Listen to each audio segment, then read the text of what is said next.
बिहार के बांकीपुर विधानसभा उपचुनाव के नतीजे आने में कुछ ही घंटे का समय रह गया है। सोमवार सुबह 8 बजे से कड़ी सुरक्षा के बीच वोटों की गिनती शुरू होगी। 11 बजते बजते तस्वीर साफ हो जाएगी कि प्रशांत किशोर का विधानसभा में डेब्यू होगा या फिर इस बार भी बांकीपुर में कमल खिलेगा। बांकीपुर पिछले कई दशक से बीजेपी का गढ़ रहा है। बीजेपी के राष्ट्रीय अध्यक्ष नितिन नवीन राज्यसभा जाने से पहले लगातार 5 बार यहां से विधायक रहे हैं। मैदान में आरजेडी भी है। हालांकि मुख्य लड़ाई बीजेपी और जन स्वराज के बीच मानी जा रही है। बांकीपुर में जीत हार किसकी होगी ये तो सोमवार को तय होगा, लेकिन प्रशांत किशोर अपनी जीत को लेकर पूरी तरह से आश्वस्त दिख रहे हैं। पीके ने कहा कि कल जन स्वराज की जीत पक्की है। नीतीश कुमार ने 20 साल में कभी भी चुनाव जीतने के लिए पुलिस प्रशासन का गलत इस्तेमाल नहीं किया, लेकिन सम्राट चौधरी ने किया। प्रशांत किशोर ने आगे कहा कि जन स्वराज की जीत के साथ ही सम्राट चौधरी के जाने का रास्ता भी खुल जाएगा। सोमवार को एमपी की दतिया और गुजरात की मांजलपुर विधानसभा सीट के भी नतीजे आएंगे। 31 जुलाई को बांकीपुर के साथ साथ इन दोनों सीटों पर वोटिंग हुई थी। दतिया में बीजेपी और कांग्रेस के बीच सीधी लड़ाई है। बीजेपी ने इस बार पूर्व गृह मंत्री नरोत्तम मिश्रा का टिकट काटकर आशुतोष तिवारी को मैदान में उतारा है।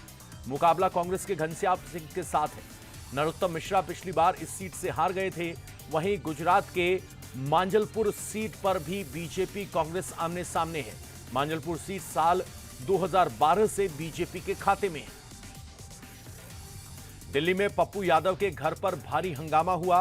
प्रेस कॉन्फ्रेंस में कथित तौर पर एक युवक ने सांसद पर हमले की कोशिश की, जिसके बाद पप्पू यादव के समर्थकों और सुरक्षा गार्ड्स ने उसको पकड़कर पीट दिया। पप्पू यादव ने दावा किया कि हमलावर उन्हें जान से मारने आया था। चाकू से उन पर हमले की कोशिश हुई। पप्पू यादव ने कहा कि मेरी हत्या की साजिश रची जा रही है। मेरे घर में घुसकर मुझे मारने की कोशिश हुई। मैं डरूंगा नहीं, भले ही कोई मुझे मार दे। हंगामे के बाद पुलिस ने आरोपी युवक को हिरासत में लिया। सांसद पप्पू यादव के संसद परिसर में भगवा वस्त्र पहनकर चढ़ावा चोरी का नाटक करने से देश भर के संत समाज में नाराजगी है। कई जगहों पर एफआईआर हुई है। आचार्य प्रमोद कृष्णम ने इसे लेकर पप्पू यादव और राहुल गांधी पर हमला बोला। उन्होंने कहा, पप्पू यादव ने संसद परिसर में पाप किया। वो रावण के खानदान के हैं। पप्पू ने कुंभकर्ण की भूमिका अदा की। राहुल और पप्पू यादव को माफी मांगनी चाहिए। सांसद पप्पू यादव के खिलाफ विश्व हिंदू परिषद ने मोर्चा खोल दिया है। गोरखपुर में वीएचपी ने बुद्धि शुद्धि यज्ञ किया। भगवान से पप्पू यादव को बुद्धि देने की प्रार्थना की गई। ये विरोध संसद परिसर में पप्पू यादव के भगवा वस्त्र पहनकर प्रदर्शन के खिलाफ किया गया।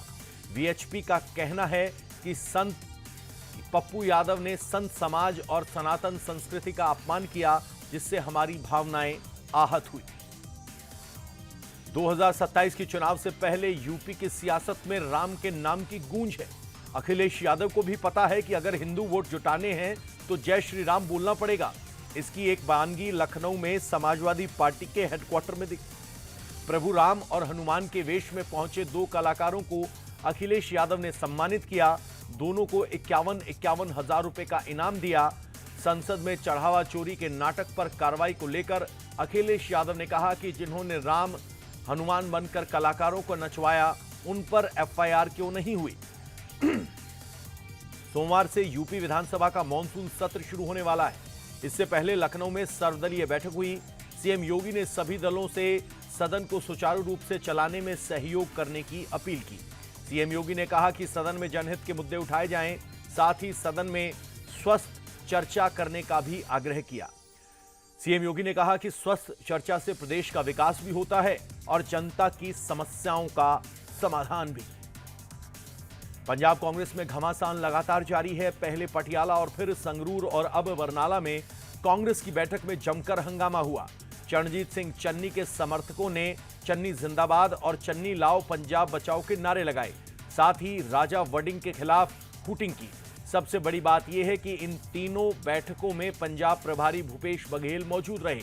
हालांकि इससे पहले बघेल ने कहा था, जो भी अनुशासन तोड़ेगा उसके खिलाफ सख्त कार्रवाई होगी। फिर भी चन्नी के समर्थक हर मीटिंग में हंगामा कर रहे हैं। महाराष्ट्र कांग्रेस के पूर्व अध्यक्ष नाना पटोले का एक वीडियो सामने आया, जिसमें कांग्रेस कार्यकर्ता दूध से उनके पैर धोते नजर आए। बताया जा रहा है कि वीडियो गुरु पूर्णिमा के दिन का है। हालांकि कांग्रेस की ओर से इस पर अभी तक कोई बयान सामने नहीं आया है। बता दें कि इससे पहले भी नाना पटोले कार्यकर्ताओं से पैल धुलवाते हुए नजर आ चुके हैं।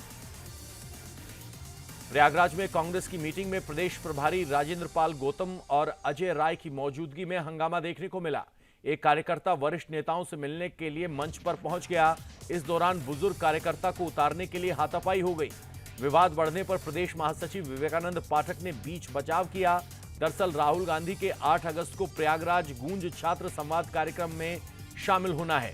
इसी की तैयारी का जायजा लेने के लिए राजेंद्र पाल गौतम और अजय राय यहां पहुंचे थे। प्रधानमंत्री नरेंद्र मोदी ने नशे के खिलाफ महाअभियान का आगाज किया। वीडियो कॉन्फ्रेंसिंग के जरिए पीएम ने नशा मुक्त युवा फॉर विकसित भारत संकल्प अभियान की शुरुआत की। 10,000 से ज्यादा जगहों पर इस कार्यक्रम का आयोजन हुआ। 1 करोड़ से ज्यादा युवाओं ने नशा मुक्ति की शपथ ली। मोदी का ये ड्रग फ्री कैंपेन 100 हफ्ते यानी करीब 2 साल तक चलेगा। इसका मकसद यूथ को नशे की बुरी लत से दूर रखना, समाज में नशे के खिलाफ जागरूकता बढ़ाना और विकसित भारत के संकल्प को मजबूत करना है। नशा मुक्त अभियान में 1 करोड़ युवाओं को पीएम मोदी ने वर्चुअली संबोधित किया। प्रधानमंत्री ने कहा कि नशा दुश्मन देश की आतंकी साजिश का हिस्सा, इससे राष्ट्र की ताकत कमजोर होती है। हमारे देश को युवाओं की ऊर्जा और कौशल की जरूरत है।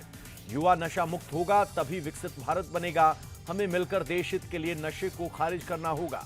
पीएम मोदी ने कहा कि नशा युवाओं को उनके सपनों से दूर लेकर जाता है। जो नशे को हरा देता है वही असली योद्धा है। जेपीएससी एग्जाम में गड़बड़ी के खिलाफ रांची में छात्र 9 दिन से धरना प्रदर्शन कर रहे हैं। इस बीच छात्रों ने रांची में मशाल मार्च निकाला। साथ ही प्रदर्शनकारी छात्रों ने झारखंड सरकार को चेतावनी भी दी। छात्रों ने कहा कि सरकार ने अगर नहीं सुनी तो राज्य भर में आंदोलन होगा। छात्रों ने इसे अपने हक की लड़ाई बताया है। छात्र जेपीएससी परीक्षा को रद्द कर सीबीआई से जांच कराने की मांग कर रहे हैं।